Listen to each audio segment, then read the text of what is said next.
Okay, everybody, welcome to Republican Chicago. This is Rumble. This is my first time creating a Rumble video, so thank you for being here. You can see I'm live streaming myself across about 15 different cell phones. We vote Trump, we vote Republican. If we can't vote Trump, we can't vote Republican, we'll vote for Kennedy. It's just me.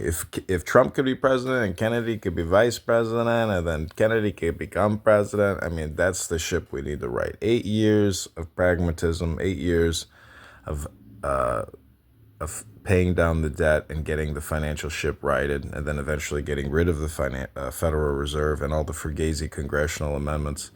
So thanks for being here. Hope you enjoyed my first Rumble podcast. I'm here with Ishmael. He can identify himself if he wants to. Okay, I guess he does. It's Zach De La Ruta. And he's apparently on the phone right now, but... Oh, no, he's here. So, Zach, you're now live on my Rumble. This is called Republican Chicago. If you want to invite people to the room, this is the Jewish Clown Academy in the Clown Podcast. Go to clownpodcast.com for more. Or go to hypnosiscommunication.com for more. Or republicanchicago.com for more. So, Zach, we were talking about... what were we talking about? Oh, you were talking about the Portnoy statement. What was it? Hello? Hello? Hello. Still with me. Yeah, sorry about that. That was a business call because I'm a businessman. Yeah, that's fine. So what? But I mean, you were telling me you want to finish your part about the Lebowski. Oh yeah, he's. Is it no longer relevant? He's with Maud, and Maud says he says what? I forget what he says. She says, "Tell me about your childhood." Tell me about your life, Jeffrey. And he says, "Well, I helped write the Port Huron statement." So I so I went on so I went on eBay and I actually bought like an actual Port Huron statement from 1964, 69 or whatever the fuck it was. And it was like a student treatise on liberty of man and freedom of nature and things like that. But it's a weird document. I'd have to find it, but I bought it, as an antique from a reference to Big Lebowski. And it sounds like Portnoy. Mm-hmm. Right. Well, I'm not sure. So, Callin is gone, so I can't even tell you to look at my shows on Callin. Yeah. What a fucking bummer. Rumble is what it is now. And right now you're actually on my first Rumble podcast on Republican Chicago. Rumble is good, but isn't Rumble like, the reputation has already been tainted. Well, Callin got bought out by Rumble, so I don't know what to tell you. And Rumble also, I looked at Rumble. Is it the same as Callin, where you can have a live room and you're recording at the same time? Mm-hmm. And you're archiving? Mm-hmm. And you can upload too, and you can monetize, there as well. So why use fucking Clownhouse at all? Why are people still using Clownhouse? I thought that when I got kicked off. It's for creation, because where else can all of a sudden you turn on your phone and call up 30 people and have them all sit there and have a conversation? So it's for creators. And I talked to Joe, the operator, one of the employees of this app yesterday. Oh, really? Yeah, it was he didn't say anything, but he did say something interesting. I was like, what are your observations after many years of listening into rooms? He said, I can't believe people just How stupid people are. Yeah, he's like, I can't believe people just keep talking to each other's ears. And then I said, okay, well then I have a more complicated question for you. What is the difference between implicit non-duality and explicit duality? And he's like, I'm not that smart. And then he said, I guess it's kind of like the chicken and the egg. And I was like, yeah, exactly. And then at the end of the conversation, we made a full loop, and it came back to the concept of duality versus non-duality, or chicken and egg.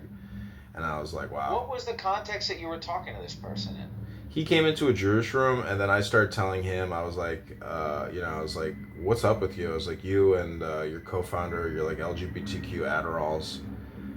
Your town hall meetings are hypnosis rooms. I said, where are the fucking ads? And then I said, go check out this Reason article about real-time bidding exchanges and how the government is buying data through real-time bidding exchanges, and you guys are technically only afloat because the government is buying data from you. And he didn't dispute any of that. And then I said, it doesn't really matter to me. I was like, this is a great app. You guys have created something special. God bless you. I was like, if there was a Google ad here right now, I would click it for you, Joe. And he's like, thank you. He said thank you in the chat.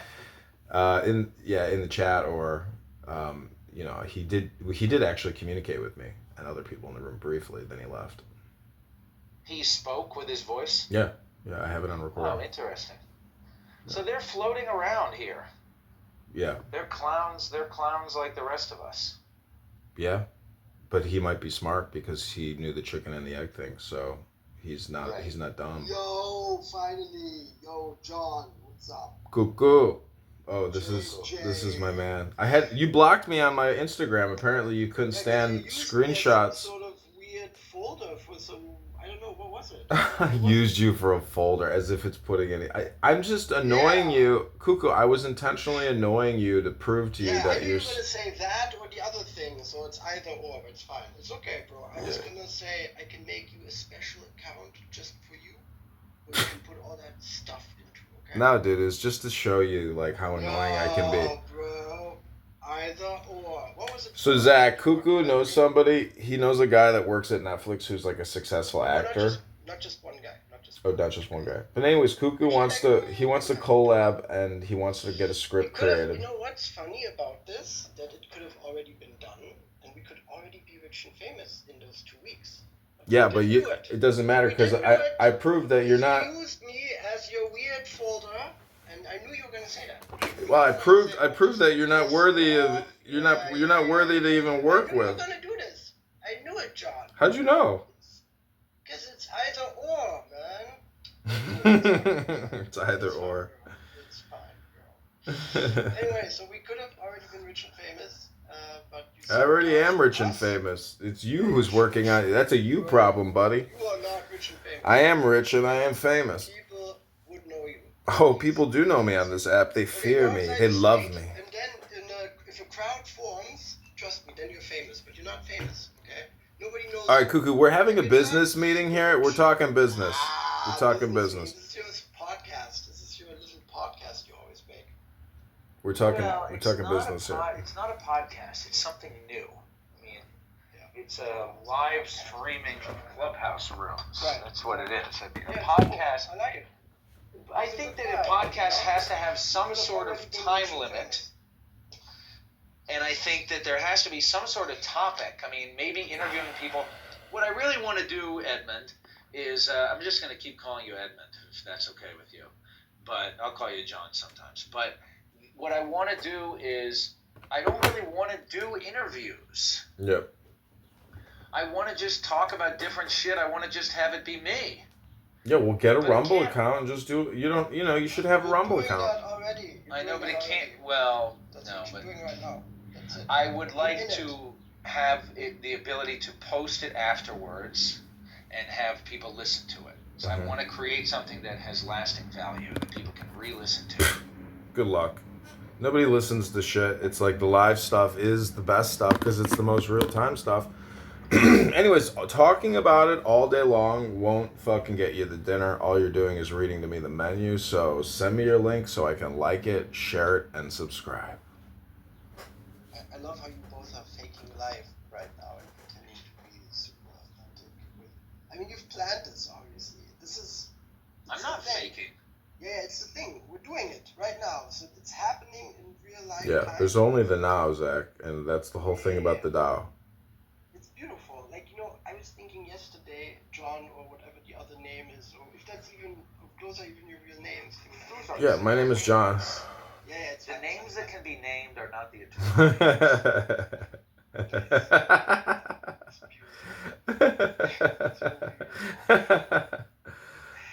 When people start laughing, that's when you know you've heard the Tao.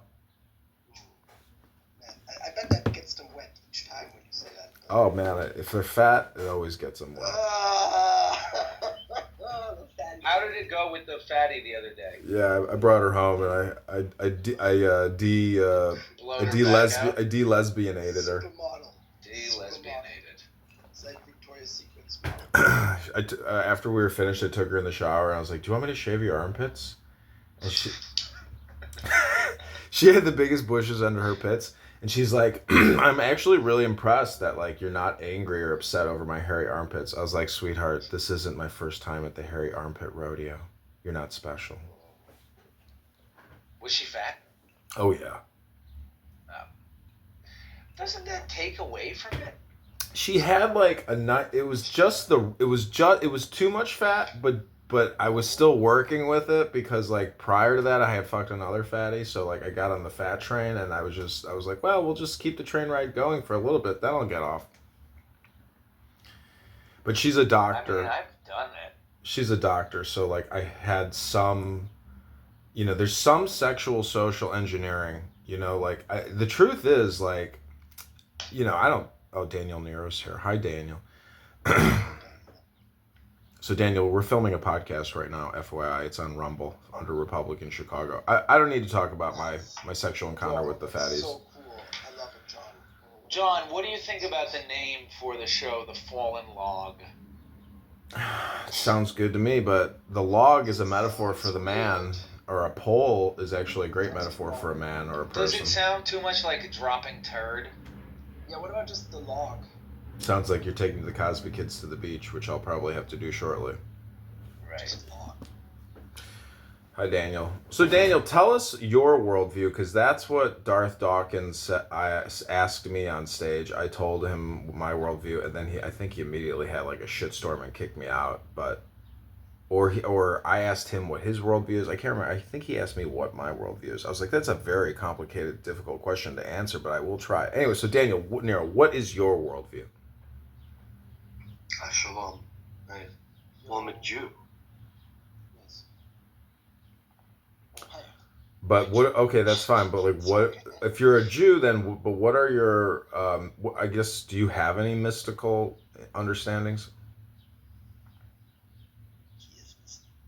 I mean, a lot of my understanding comes from the Talmud. But I am a Jew. Shalom. I have a question, actually. Somebody would I'm happy say to be here on your podcast. the Torah. One of my favorite rabbis, Rabbi Shmuley. Do you like Shmuel B'Teach? B'Teach, yeah, he's one of my favorites. And his just the way he denies evolution is like no other Jew that I've met, heard, and the commitment he has to stupidity. Rabbi Shmuley, God bless him. My dad is a vehement anti-evolutionary,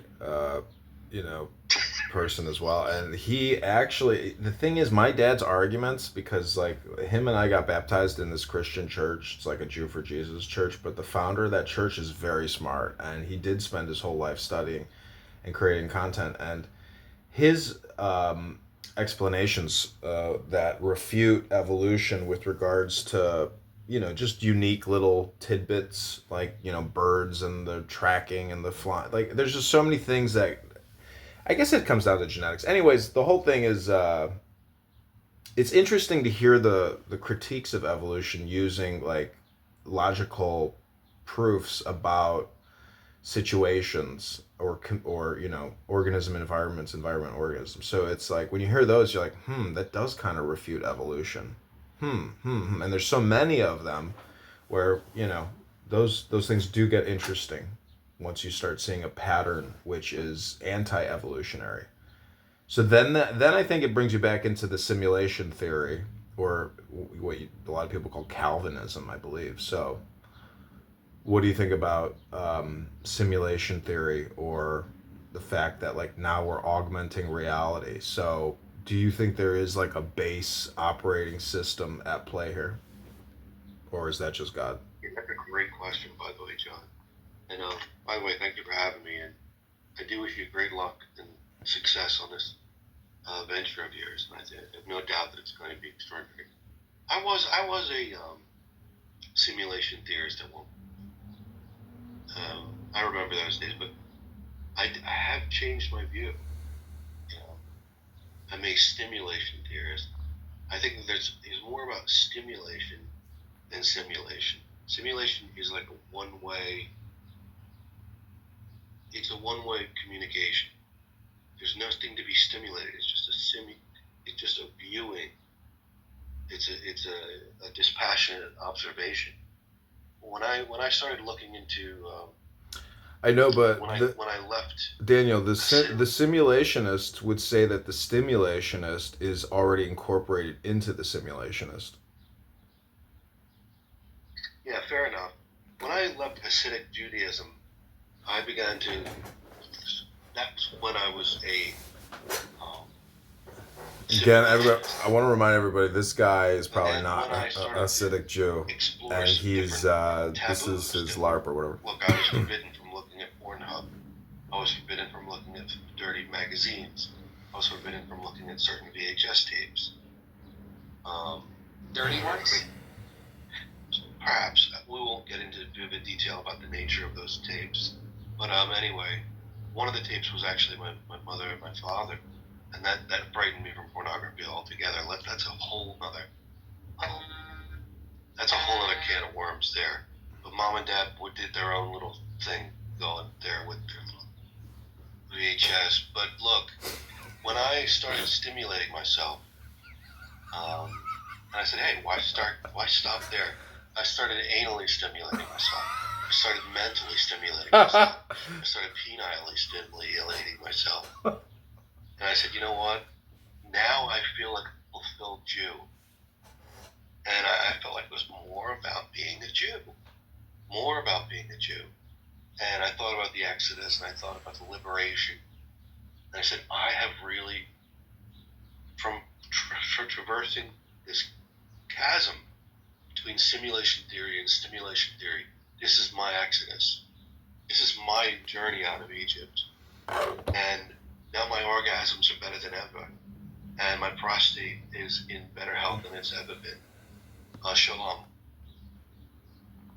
That was a very vivid testimony, and I did warn my listeners over here that you most likely are not an Orthodox Jew and that you're using this opportunity to LARP. And it made me actually think that like maybe there should be LARP intervention organizations where like we take rabid Jew haters and we get them into like a forest and we get them to pretend that they're Jewish rabbi magicians and that they're all casting Kabbalistic angel demon spells at each other in the forest.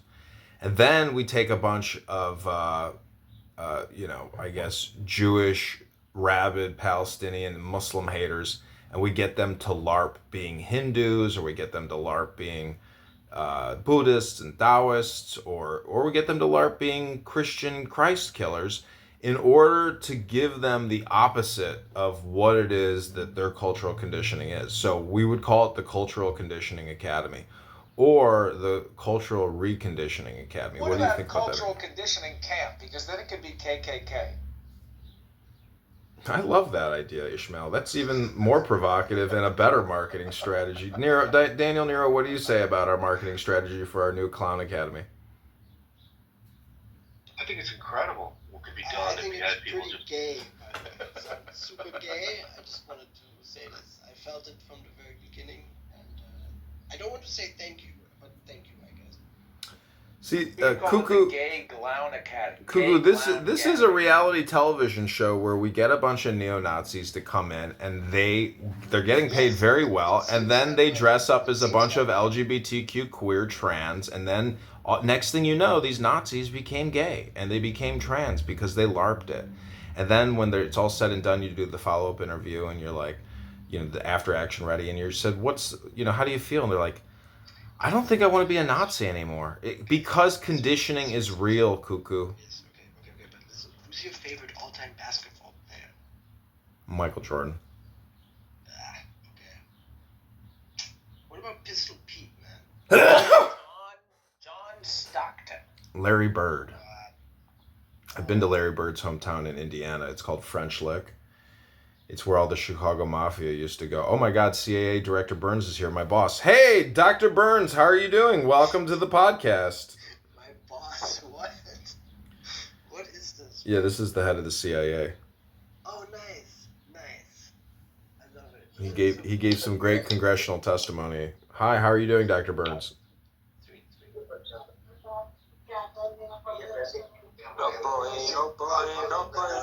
Spanish?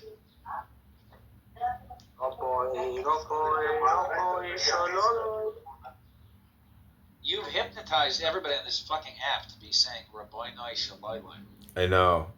That's It's cultural amazing. conditioning in a nutshell. I mean, and if you say it enough in enough rooms, everybody starts saying it, which is amazing. Well, let me ask you this: Do you think you remember the specific moment at which people began to figure out that you are not British? Because for like the first 6 months that I knew you, I thought that you were British. And Yeah. then I mean, you kept that up for a long time. I went out on a date once with this pretty hot chick, and I pretended I was British the whole date. And during the dinner, it started getting really exhausting. I was like, I don't. And then the accent really started fading, and then, but she was so entranced with the British accent. I think if I even started speaking my normal voice, she wouldn't even noticed. She wouldn't even have noticed. She would have just thought like my accent changed, during the dinner or something. She's like, "Oh, she would have he's just thought she's getting a little drunk." exactly." She would think I'm falling for him. It's me sounding normal. I love him so much. I don't even notice his accent anymore. It's just normal now. When I got that girl's number, I was engaged to this other girl, and it's amazing how when you're engaged to a girl, the environment is constantly trying to rat you out. Meaning that, like, I got this girl's number, and it got back to my fiance that I got her number, and then I took this other girl out, or I hung out at her place, and I asked her if she wanted to hook up, and then she told my fiance's friend, and it got back to her. Then the fiance was questioning. I mean, the girlfriend. Anyways, I'm just saying, like, birds are the biggest chitter chatters. So, welcome to the Jewish Clown Academy. Our CIA handler has left us, but we continue on. So, moving on, we've discussed simulation theory, we've discussed Calvinism, we've discussed stimulation versus simulation. And to me, stimulation is really the root essence of Hermetic mysticism, which is below is above is below. What I'm trying to say is that stimulation is not necessary because you're already a perfect mirror. So that's the Hermetic axiom or perspective, or, you are Zeus, you are Achilles, be Agamemnon. Do you use TikTok? I do. I record rooms on TikTok. I do the 10-minute setting. I do a cool background, and then I put my domain name. I record ghetto-ass clown rooms, and then I put that on YouTube. TikTok? Do you ever think about just having like one? No, I have realized the value of privacy and being private and not being public. To be a public influencer is you're missing the point. The whole point is actually data or recording people, developing relationships, gaslighting, recording, and wash and repeat. How does that lead to profit or happiness? Because now I have secret recordings of semi-important people acting the fool. Like who? Jazzy? Exactly. She might become How is she important? She might become fat loser. She might become the mayor of Pensacola. Next thing you know, I'll be in her office saying, "Hi, Jazzy, remember me from 3 years ago?" And she'll be like, Do you think "Fuck, she's gonna Edmund, be mayor? Edmund, fuck. All right, Edmund, what you want? What you want, Edmund?" And I'd be like, well, first thing you do is give him the keys to your car. Second thing you're going to do is you're going to have $9,000 in cash for me waiting tomorrow at 8 in the morning. Otherwise, you can kiss your mayoral career goodbye. Bye-bye. Yeah. I guess. John, what do you think about the... It's a joke, Ishmael. Huh? The prospects of changing somebody like a Darth Dawkins who's so caught up in whatever he's doing. And It's patterns. So it's patterning. Like You cannot. He's patterned out. And the fact of the matter is, why you would even want to try to de-pattern somebody, that's a you problem kind of a thing. It's always a you problem. And the whole thing goes back to that we are our own worst enemy. And there's a saying by some Persian Sufi mystic that says, God told me to forgive my enemies, so I started loving myself. So that's the thing is, I'm here for personal self-improvement. I got to tell you this, Daniel, I like the good life. And you know what that means? That means no stress. And that means a great house, a great car, a great woman, a lot of money, good vacations, good food, security, exercise, health, family, prosperity, victory, joy, love. Now, you see what I'm saying? Like, that's the good life. I don't come on this app to go all or nothing in any way, shape, or form. I'm a recorder. I am a microphone, and I want that Google titty money. I want to drink from the milk of Sundar Pichai. In fact, we may call Sundar in just a few minutes because I'm a former employee of Google. So we're going to call Sundar and get him on the phone in just a few minutes. Are there any questions you might want to ask the CEO of Google, Dr. Pichai? Anyone? Can't even think of any questions you'd want to ask. I'm responding to my comments on my new TikTok video. See, if we were all really good at what we're doing, we would all be recording each other. Yeah, and cross-publishing. Who are you? Like this person you mentioned? Who is he? Sundar Pichai. He's the CEO of Google. Maybe you've heard of this small corporation called Google. I know Google, but I didn't know this guy's name. Yeah, Dr. Pichai, Sundar. Nice. Well, the first question I would have for him was whatever happened to Frugal? And also, whatever happened to that little offshoot that they call Booble? And I know that you've seen that. Have you ever seen Booble? No. I'm not even fucking joking. This isn't alarm. Google stuck their finger in the porn search market for a bit, and it was called Booble, Booble. Bumble. And there was some type of other campaign they did, which was about like online shopping that they did called Frugal or something. Yep. But yeah, you should look into Google. It's just like fucking ridiculous. I used to work in online advertising for 20 years, and I would go to all these internet trade shows, and I met with a lot of successful online pornographers, publishers, and they made, millions and millions. But even them, like, you could be this really dorky guy in a condo in Manhattan worth, $30 million, $50 million, but like, you're still a scrawny little Jew, and you have health problems, and you're on Adderall medication, and you may think you know everything about Toyra, but like, you're still a scrawny little Jew who looks like he has Down syndrome, So God blesses us in different ways, our ability to make money, our beauty, our ugliness. I mean, life is a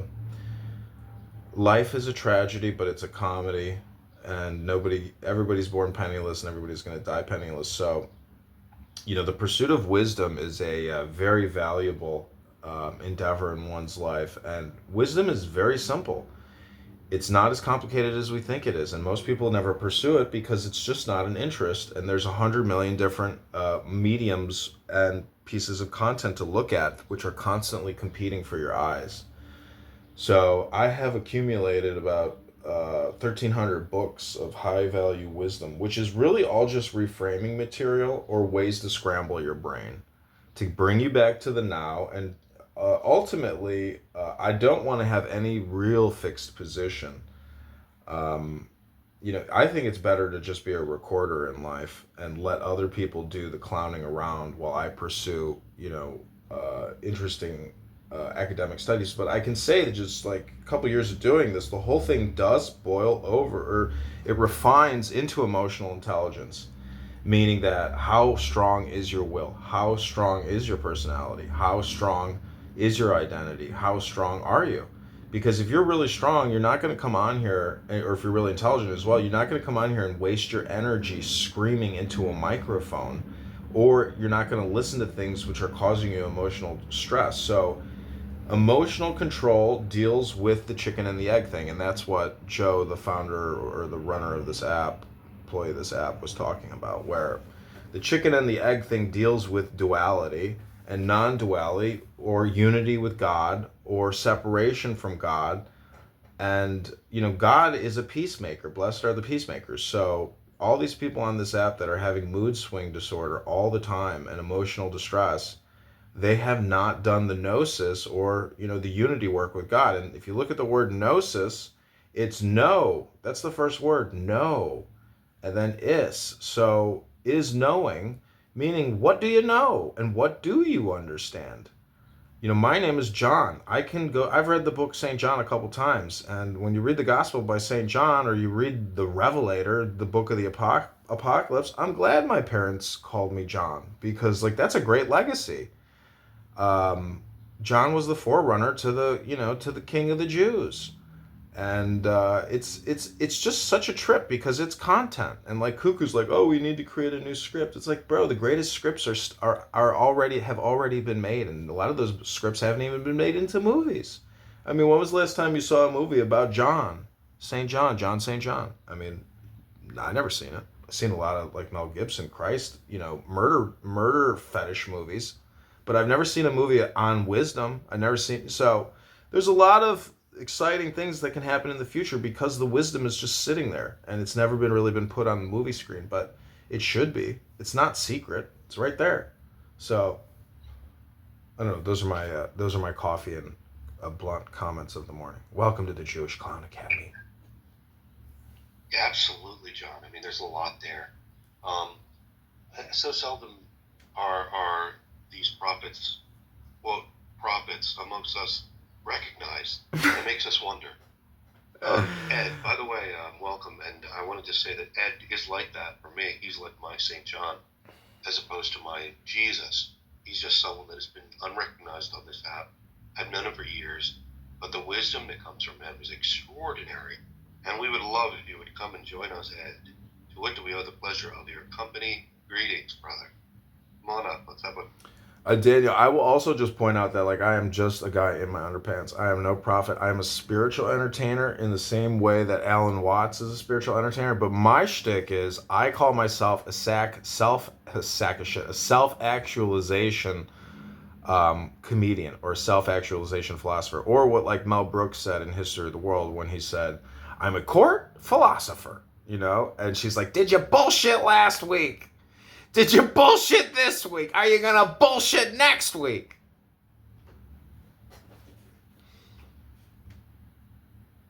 Remember that scene from History of the World where the Golden Girl, the woman from the television show Golden Girls, was working at the welfare office?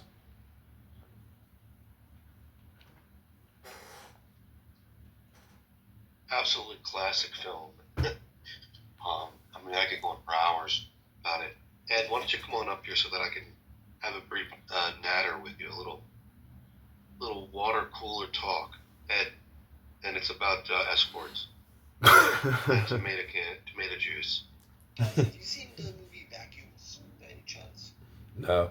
Yes, we do need a new script. We always need a new script. Hey, Muffles, why don't you turn that mic up there, dog face? Is it? That is the high quality. Can you tell me? Yeah, you do. You are mumbling a lot, Cuckoo. Like, you can barely hear you, and you're, like, talking over people. But if you think that's your cool troll, I mean, see, this is the thing about schmucks who ask questions on this app, and they do back and forth. Where are you from? How old are you? Blah, blah, blah, blah, blah. It's like, I don't give a fuck about who you are or where you're from. Just share with me your information. I just want your intelligence. Otherwise, I'm just going to record you. I want your information. Okay, so, have you seen the movie? Yeah, so many of the discussions are just so unbelievably low tier that they just we enter a room and it just you're merely there to test your patience. Like, how compassionate can you be in any given moment? And I feel you. it is a struggle. It is a struggle to be patient in the face of just like complete abject ignorance. But then it also points to our own ignorance as well. Like, who are we? Yeah, exactly. Right? But the majority of the conversations that happen here are so empty and so bottomless that it just seems like there is something to be said about fatal. I mean, there is something to be said that humanity is just done. We're toast, right? And when you listen to some of the shit that we say to one another, and I have no hope. I lost hope. But still, I press on. Well, the thing is, once you accumulate enough wisdom, But how can you even think that there's fucking hope listening to this shit? There's nothing there. It's because I can go into the Stop being optimistic, man. no That's where you're holding on. no Well, oh, I see. I see. Well, I liked what somebody wrote in the chat once in a room where it's like, I've given up. I have no hope for the future, and all these things. It's like, that's fine. Okay, I agree with you. But the thing is, I still want to have my good ride down the water slide. So, I'm optimistic. Not just I'm optimistic for me, meaning that like, a lot of like I could be in the same boat with a lot of people, and this boat could be full of shit, and it could be on a course with this. Let me just put it: if we were on the Titanic and we knew it was going to crash and we couldn't stop it, I still would have had the best time on that fucking boat. Because like I just went to a cousin's wedding, and other family members didn't show up, and my point is, it's the person. We're all on the same disaster ship. Yeah, it's the person who has the best attitude, which is the one that everybody gravitates to, and because that person is really the only person who has any chance whatsoever of saving the ship for everybody else. Is that always true? Not always. There's always, I'm just saying it's better to be the optimist and the positive person because it's for your own well-being. First of Let all, me that's the ask you primary. this is a narcissistic question because it's about myself. But how is it now? The other day, somebody referred to me as a light being, like hyphenated. Yeah. Somebody who came to my plant walk, I saw her a week later. She was like, "Oh, something." She was like, "When I met you, I thought to myself, who is this light being? Like a being of light." That was her impression of me. Yeah, but that's her hypnosis. You're not the first person she's ever said that to. But this is the question. How come when people meet me offline, they think that I'm like a being of light? It's an occult reference. Let me finish the question, if I may. There's a contradiction I'm trying to elucidate.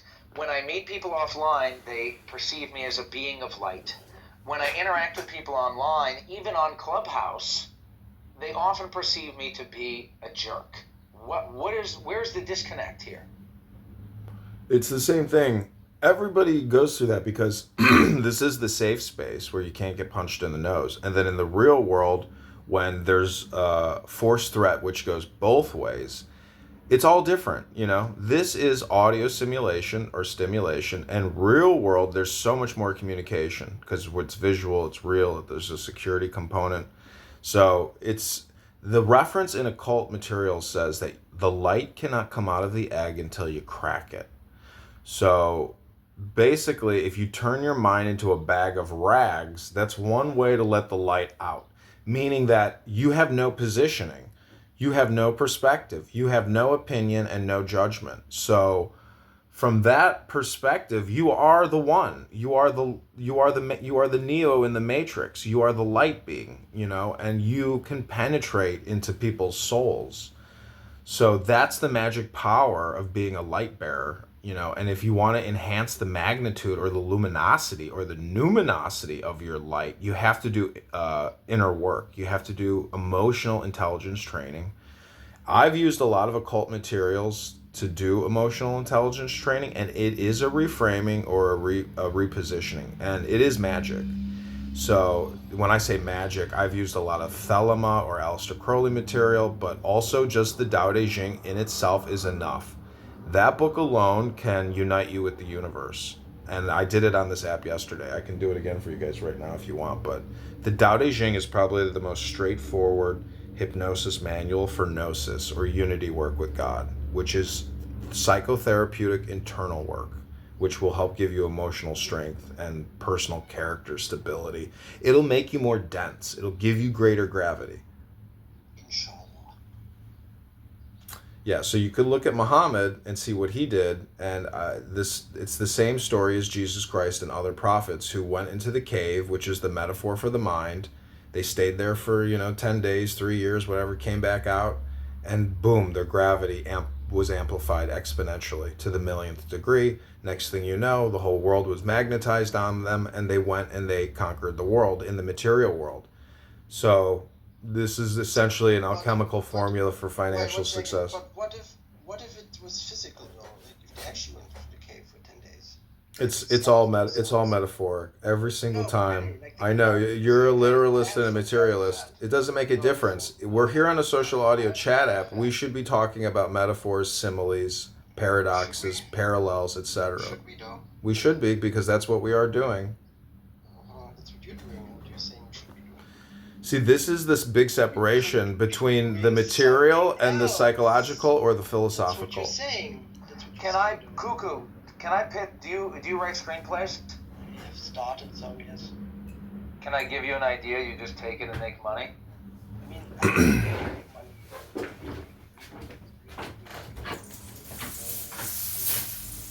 You can share it. I left my corporate job, and I spent 7 years making nothing but bowls. Nice. That's amazing. I mean, now you could turn that into a story, to be honest. Like, a short story turned long. You know? I think it would sell, to be honest. Kind of like, was it Tom Farley, or what is his name? Chris Farley? Something like that. And he did the, what's that movie called? You know what I'm talking about, right? Tommy Boy. Yes, thank you. How can I monetize that? How can I monetize that ability? I mean, you need his brother to play the role or something. It's like Tommy Boy 2, prompted by JT.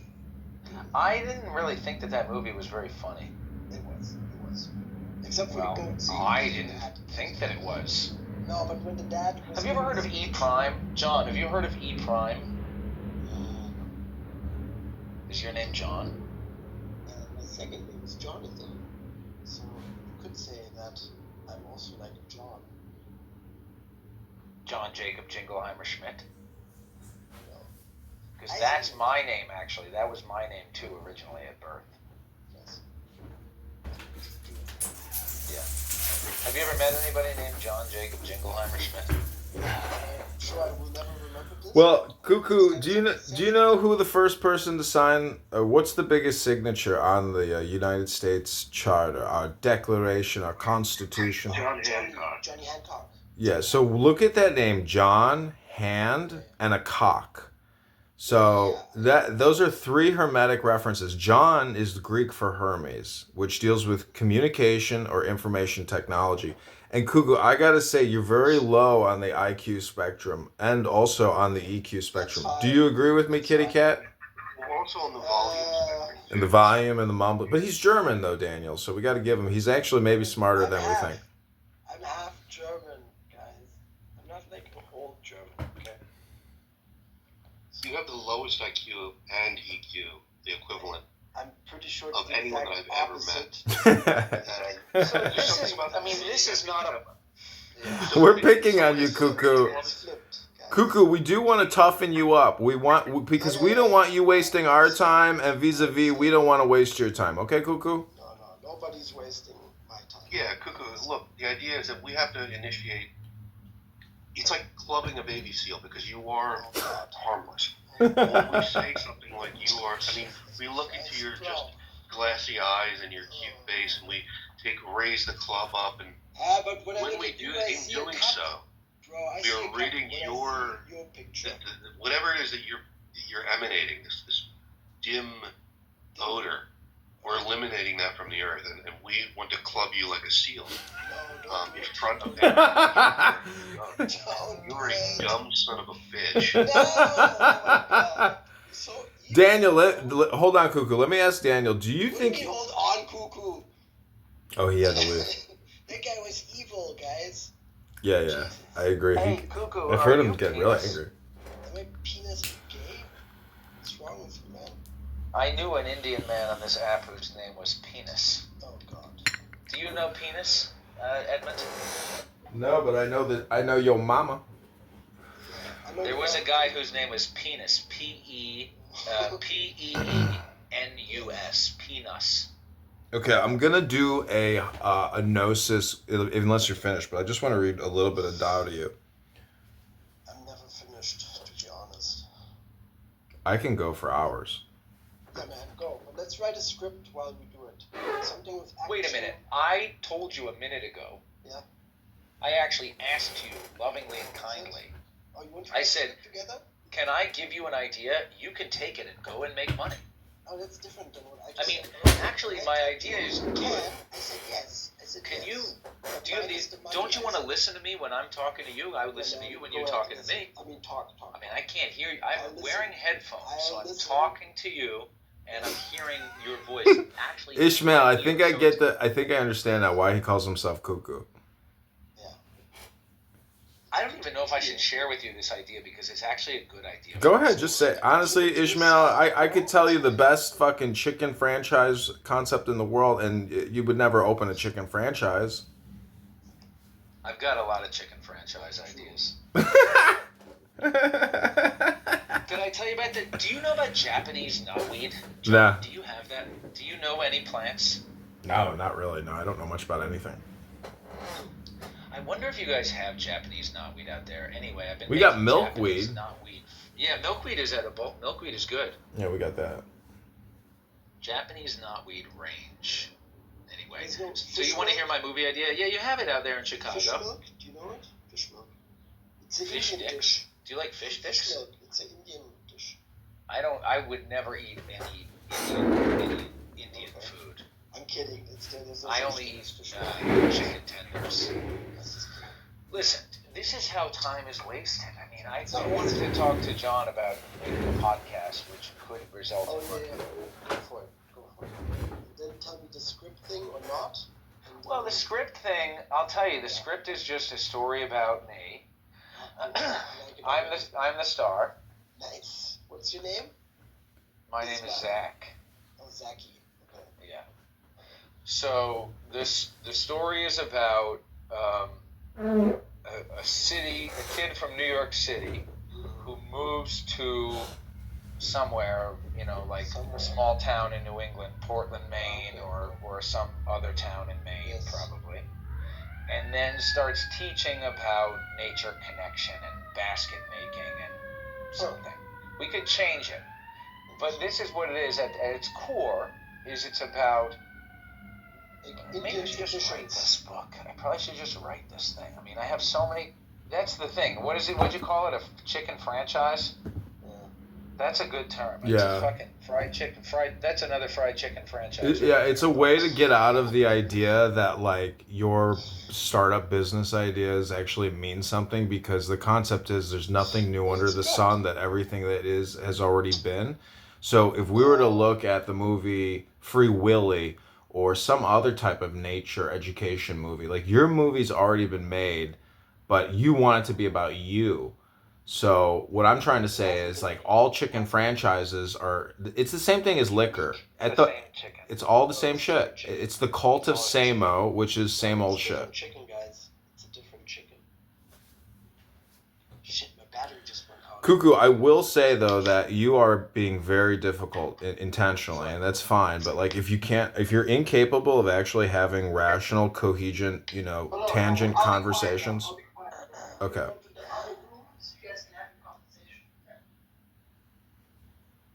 Anyways, Cuckoo is honestly, I had a lengthy conversation. Hold on, I had a lengthy conversation with him about creating a script, so I accepted his request on Instagram, and as far as I can tell, he's just a waste of your time. So he's not actually connected to somebody at Netflix?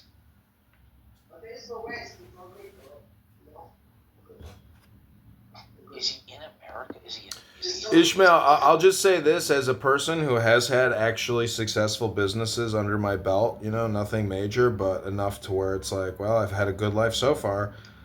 If you want something done, you do it yourself. You don't rely on some kitty cat named Cuckoo. Amen. Oh, I wouldn't say that. I would always be clean, to be honest. Daniel, so I was going to ask you about anger management and like letting yourself get angry. Like, do you find catharsis in screaming at people? And I guess because I have friends that have been locked up in jail, and I didn't know that they had anger management issues, but like their incidents where they got locked up dealt with like massive blasts of rage, and it was usually road rage, generally speaking. But do you think you have like pent up super uber aggression rage in your heart or in your psyche, or like why do you not Why do you not have control over it? Like, do you think you have an anger management issue, Daniel? Well, I'm actually not angry, and it takes a lot to get me angry, and you can tell when I'm angry. It's a different thing altogether. What I'm doing is it's the drama of it that I think is intriguing, and I think is captivating for people listening as well. And it's a way to get people's attention. But no, I don't feel a sense of anger when you hear me in those states. It's just put on almost entirely. But there have been moments when I've like lost my shit. But when I lose my shit, I don't scream like that. When I lose my shit, I get really I get a lot more quiet, a lot more focused, and a lot more vicious with my the words I use. But yeah, that's just completely put on. I'm not angry about that sort of stuff. So the interesting thing is when there's a talented voice actress or actor in a room who can really make you feel immediately like you're experiencing what they're experiencing, or being highly emotional, screaming, getting angry.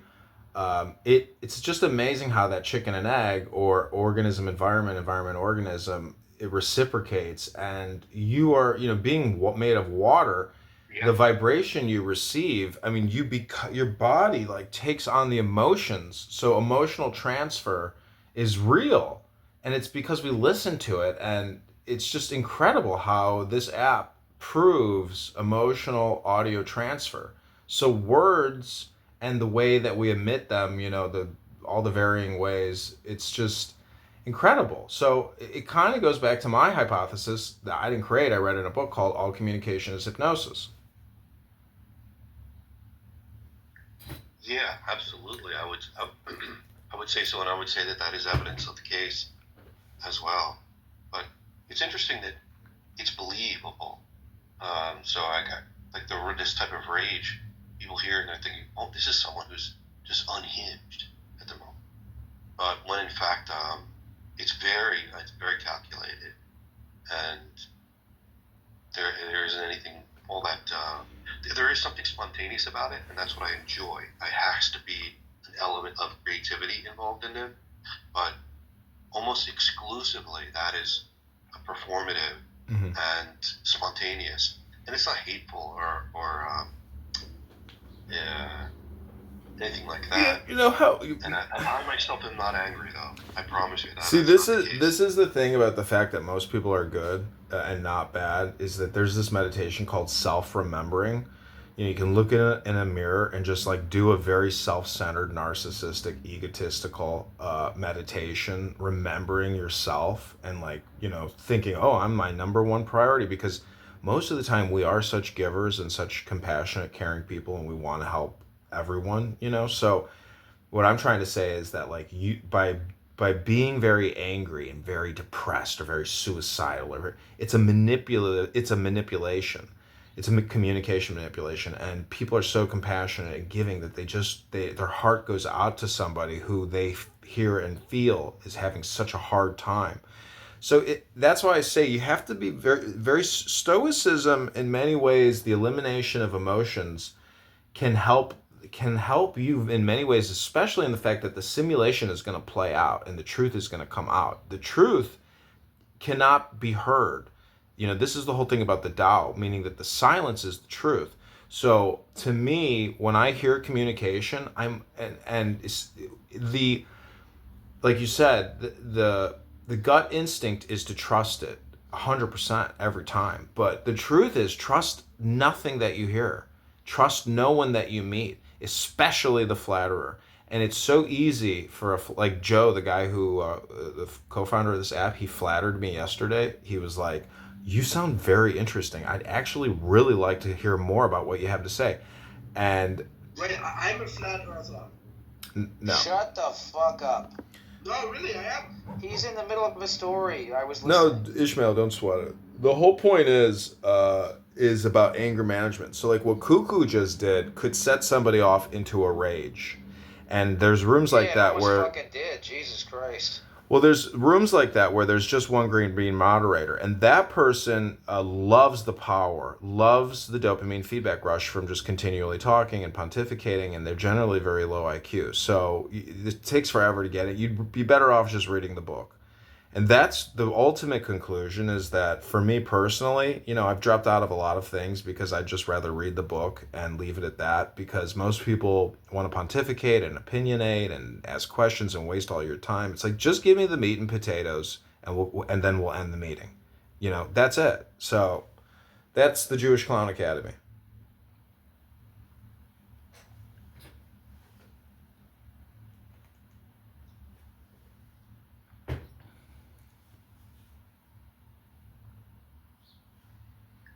What I find interesting is that how you're seeing Jefferson. And a lot of people, depending upon their perspective, love what you do. But then at the same time, they'll hate what you do. If it's like, let's say that you go into a room and you'll do what it is that you do. And they're observing it. And We should all smoke more weed, by the way.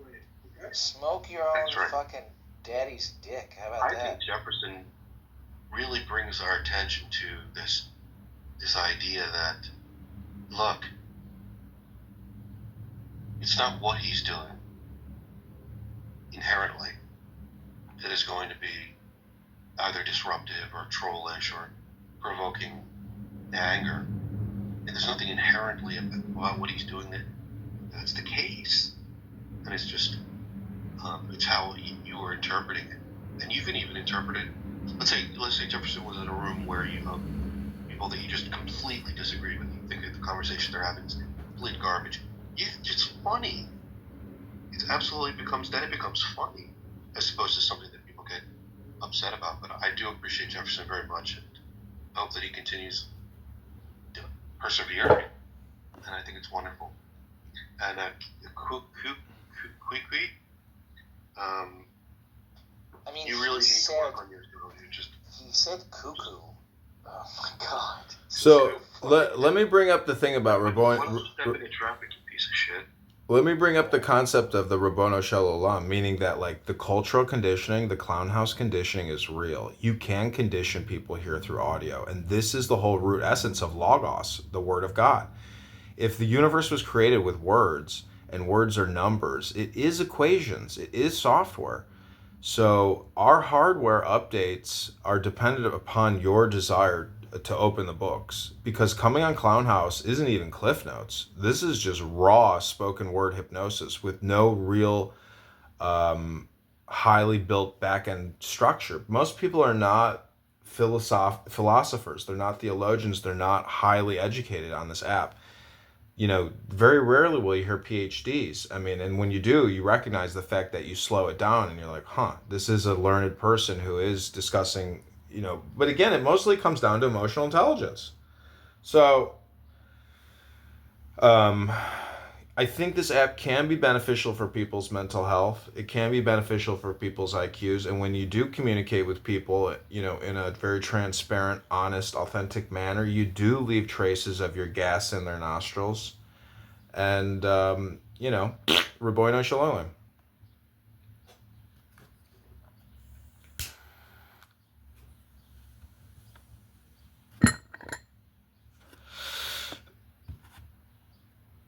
So Daniel, you said are you Christian? Are you Jewish? Are you just a spiritualist, or what is what's your worldview, Daniel Nero? I don't know. I mean, at the moment, I'm just investigating. I was raised a Roman Catholic. I left it at a younger age, then revisited it as an adult, and then left again. But at the moment, I'm trying to see what it is that people are pointing at when they say God. What is it? What is this referent that they're referring to? What is the direction of their prayer? What is the direction of their hope? What is the direction of their when they ask for things, good things, not like any old thing. What's that directed at? Is it inward? Is something inside? And that's the difficulty I'm having is God a concept, and is it a valuable concept, or is God something that is out there that you can poke? I don't think that God is something that's out there that we can interact with. It's not. I'm an atheist. I'm an anthropologist. So the teachings of the Buddha, I heard Alan Watts say yesterday, are dialectic. If you can't accept a dialectic, well, again, it's a you problem. But if you want to have a conversation about God and the dialectic, you have to accept the rules of the game, which are the sounds, the names, the symbols. So it is a database of symbolism. And what about indigenous? Do you think that? What about the indigenous people who believe in Glooskap? You know about Glooskap? Yeah. I guess they just believe in God just the same, so they have the same concept of God. So it's not very exciting anyway, but they just believe in the Christian God, except they think that humans came out of the tree instead of out of, Iraq. That's really interesting. Ismail, you never heard about that? Well, before you tell us about it, I do want to mention that, the whole thing for me, again, is emotional intelligence, meaning anger management. Because, I remember a room you had where I don't know, I moved you to the audience, or I kicked you out, or I don't know what it was, but I was getting. Never. Oh yeah, you were getting me angry. And I remember. Yes, I. you wanted to read a poem. You wanted to read a poem. I wanted to read a poem, yeah. And you didn't express any interest, and I was very hurt by that. Yeah. So my point is cuckoo is a good triangle in the situation, meaning that cuckoo, the name says it all. So if you don't understand that you're communicating with the cuckoo clock, you are the fucking cuckoo clock. So what I'm trying to say it does always go back to chicken, egg, chicken, or organism, environment, organism. It's like you're in a trap, but you're not just in a trap, you are the trap. It's a unity thing versus a non-duality thing. Well, that's why I asked you at the beginning of this conversation, have you been diagnosed with something from a doctor? You guys, listen. You guys just insult in a smart way. Listen. That's all it is. You just insult in a smart way. I'm not trying to be insulting. I'm wondering, because I have been diagnosed with a mental disorder, and I'm wondering what other people have received when they go to the... Yeah, I mean, I can tell you about my experience with psychiatrists and the hospital industrial complex and the pharmaceutical industrial complex and diagnoses, and I'm transparent about all that stuff. I have no shame in my game. I'm just wondering, because sometimes you seem very smart and reasonable, and then other times you seem crazy, but maybe it's just you're playing a character. Or maybe you're actually crazy. I was talking with a friend. Can I tell you this, John? I was talking with a friend the other day. I can tell you this. This is another use of Clown House, because none of you guys know anybody in my life. But wait, before you tell us the story, this goes back to the thing where you said where the person you met in real life says you're like a light bearer, but on Clown House people think you're a prick. This is my point, is when I meet people in the real world, I'm very, very considerate. They want to fuck. No, I mean, I treat people the way I want to be treated, but on this app, I don't have to treat... No, I was listening to you talking to that woman on the phone. I was like, yeah, I'd fuck him. No homo. But I mean, you were very charming and listening well and communicating well, and you had a nice plan for the day. Right, listening. She was excited. Yeah, you were a good listener. You're not listening. Well, that's cuckoo. That's our critique of you. Is you're incapable of listening. You're not listening. Exactly. Cuckoo. Yeah. You're not listening. Okay. So. How many years ago was that? How many years ago was that when I was going around saying you're not listening or whatever it was? That was good. Yeah, that was. I mean, I took probably a good year off of Clubhouse. And when I got mad at you about the poem, that was at the end of my last episode with Club. That was before Ishmael Zalioni, or whatever it is. But anyway, I'm sorry about that, and I'm sure you are too, or maybe you're not, because there's nothing to apologize for. No. My point is the now is the learning moment for both of us. So I have another friend on here named Doctor, where basically I've given up the anger emotional response, and I just let him run. And I take the time and the patience, knowing that I don't want to listen to what he's talking about, but I do have freedom of choice to just drop out at any moment. So, when you give somebody grace, it's like you do it because you want to invest in that friendship. Um, and really relationships are the most difficult thing in life. And like when somebody ghosts you, it doesn't feel good. But the whole thing about Stoic wisdom and education is you just got to you're in a river and you just have to keep flowing. And you'll lose that emotional charge if you just keep flowing. The moment you start resisting the current, you're re-energizing the emotional charge. So I'm just saying, like, I respect you. I think what you're doing is great, and I know you'll have success. But if you don't start recording and making yourself into a microphone and recording everything and publishing everything, you really should. I mean, I've encouraged you to bootleg this app before, and it liberates you from the app. You realize what's happening. It is a hypnosis. It's a mass communication hypnosis industrial complex on this app. Well, respectfully, my time on this app is not the core issue in my life. I mean, I'm not that upset by people on this app. I was in the beginning because I had an expectation that other people were going to be like me. But then I did learn over time. I mean, I don't like yelled at anybody. I have no interest in yelling at people on Clubhouse. But I am navigating a challenge with my reputation in town, which is difficult to navigate. And that's why I keep wanting to I keep making these videos hoping that like people who hate me will see the videos and think, oh, he's a reasonable guy. Like I should stop hating him. But of course, maybe that's me not flowing with Well, I was just in Salt Lake City and I made beautiful love to the 6-foot brunette in her $1 million condo. Fatty. And she had a statue of the Buddha, the fat Buddha, with a stick laughing and fish and happy as a fat man. And the name of that Buddha is Buttai, or the rascal Buddha. So it does go down to evil inclination or Yetzer Hara versus Yetzer Tov. So be good, but be private, but be good. I mean, that is very good business advice. J.P. Morgan said, think a lot, write little, say nothing. Think a lot, write little, say nothing. Your tongue is the symbol of life or death. It can give life to you or it can give death to you. And it can give life to others and it can give death to others. It's the power of the word. This is the movie Dune when he said, I can kill with a word. It is the spirit. You do need to cultivate the spirit, which is strength. It is the law. And it is divine. People are going to throw you off of your balance, man. This is the whole game everybody's playing. People want to gaslight you, dox you, ruin your rep.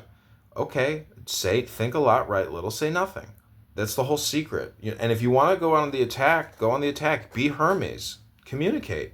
Communicate. It's the only weapon you have. And all these politicians are demonstrations of it. Go to AOC's Instagram and just prove to yourself how pathetic you are. I haven't looked at her Instagram in a while. My point is, compare yourself to her and realize what she's doing is Hermetic mysticism. She's communicating hypnosis. You're not doing it as well as she is.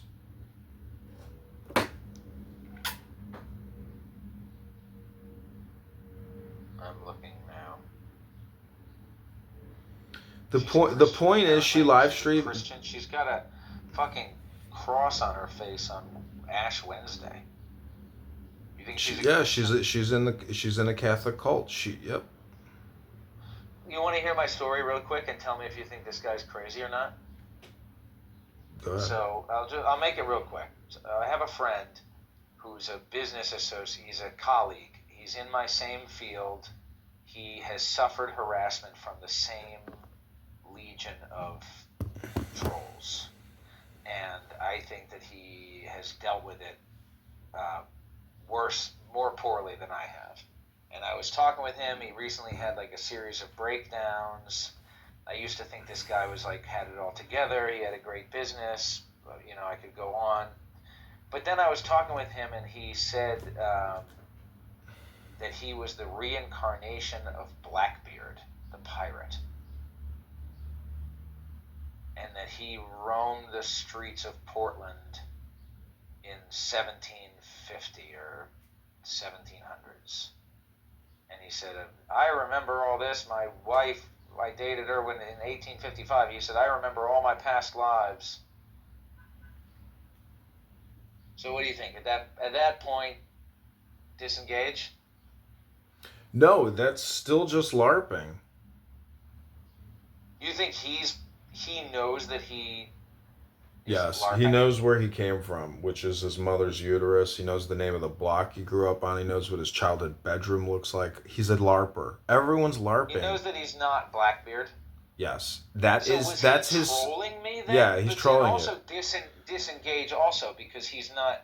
It's his spirit animal. It's how he's trying to associate. It's how he's trying to disassociate, or it's him trying to empower himself. That's his philosophy. I want to be a pirate. Like that's his modus operandi. And play with it if you want. If not, disengage. But this is the beautiful thing about Clown House. Is like truth is, I don't want to meet anybody on Clown House. I don't. I would rather start businesses with people on Clown House and make money with them before I ever even waste my time of meeting with them in person. Do you want to talk about? Do you want to hear about some other fried chicken franchises that I got? Go ahead. I got other fried chicken. So Japanese knotweed. It grows where you live. I have been using it to make fruit leather. I mean, fuck Japanese knotweed fruit leather. What about beef jerky? Well, yeah. I mean, what about chicken jerky? Well, chicken jerky. Okay, have you ever had chicken jerky? I don't know if that would be any good. Yeah. So what's the difference? That's a good question. I was just wondering, do you think you would have to cook the chicken first? Because beef jerky, you can just make it from raw beef, just dried. But I thought that, I don't know if you dry raw chicken if it becomes edible. I don't know how we do it, but I know it can be done. Do you eat a lot of beef jerky? No. Or chicken?